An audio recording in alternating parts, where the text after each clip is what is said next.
So in this video, I'm going to show you how to fix a Milwaukee vacuum that shuts off after a few seconds. A common problem with these vacuums is there's a heat safety switch inside, a sensor that goes bad.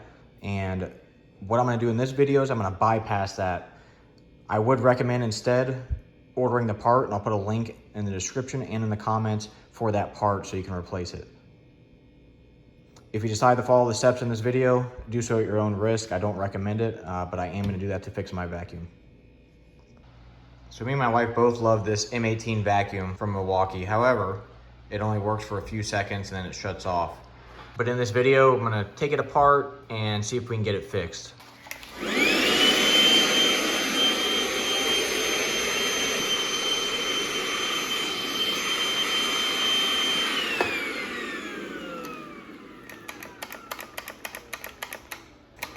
So as you can see, it will shut off. It'll come back on in a few seconds. We're gonna start by taking off these set of screws here. 1, 2, 3, 4, 5, 6, 7, 8. It's a star bit, and I'll get you the size. All right, all these are gonna be a T20 bit.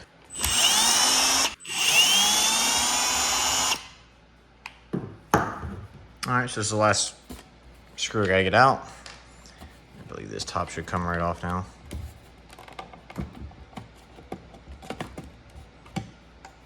It just, it'll just pop right off. So this will be the motor right here. This will be the motor.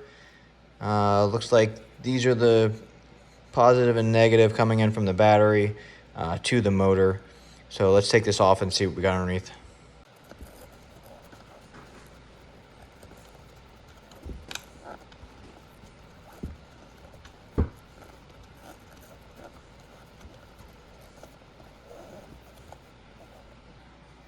All right, so here we are inside. Here's again the positive coming in from the battery and the actual trigger switch. It connects to another red wire right here. This red wire comes through down here. From what the research I've done, this right here is it's a switch that senses heat. And what we're gonna do is bypass that switch and see if we can take this wire here, connect it directly to the other side, bypassing that switch to this one right here that comes right to the motor. Here we are, we have the wire that comes in. This is the wire that comes in directly from the trigger switch, and then it goes back down to this, I believe it's a heat sensor. I have the one lead down below here. It's gonna be touching the negative side of the motor. And again, this one is coming directly in from the trigger. What I'm gonna test here is power coming in after it shuts off, still from the battery from the trigger. That'll eliminate any problems coming from back here, and it'll direct it back down to somewhere down here in the motor. All right, so I got everything connected, negative and the positive. I'm gonna turn it on. I might speed it up a little bit here and cut the video just so you can see the end result. So there we are, we're getting 16.75-ish volts.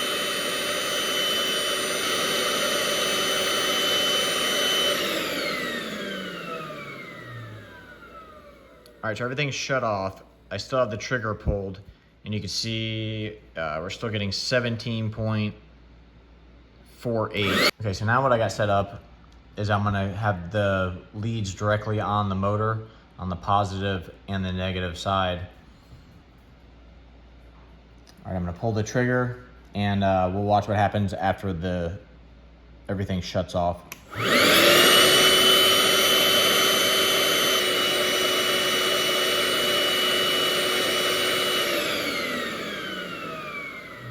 All right, so the power shuts off. Trigger is still pulled, and as the motor dies off, we go down to 0 volts. All right, so what does that tell us?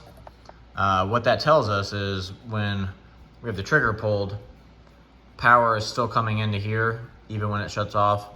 Once it does shut off, power is not coming through this wire down to that switch and back to the motor. So the problem is going to be with that switch right there, which is a common problem from this actual Milwaukee vacuum.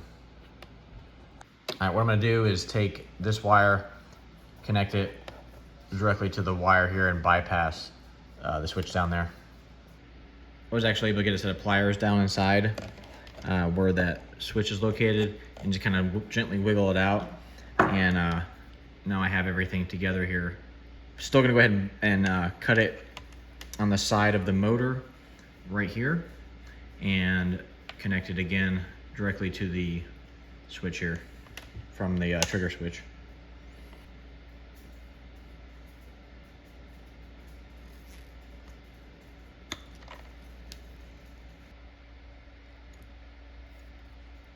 All right, the switch is out.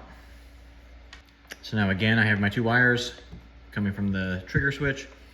Here's the motor and here's the other wire. I'm gonna connect this wire from the switch to this right here.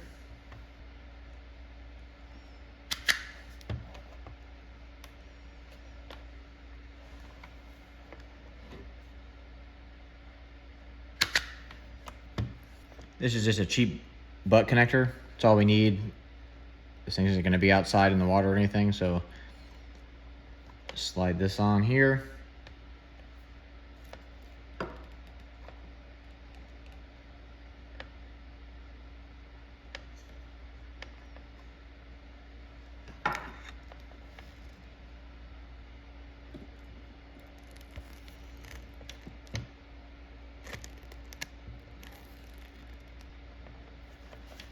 Okay, these are crimped together. Just gonna put this pad back in, screw the top back on, and good to go. Just gonna put all these screws back in, then we'll come back and do one final test.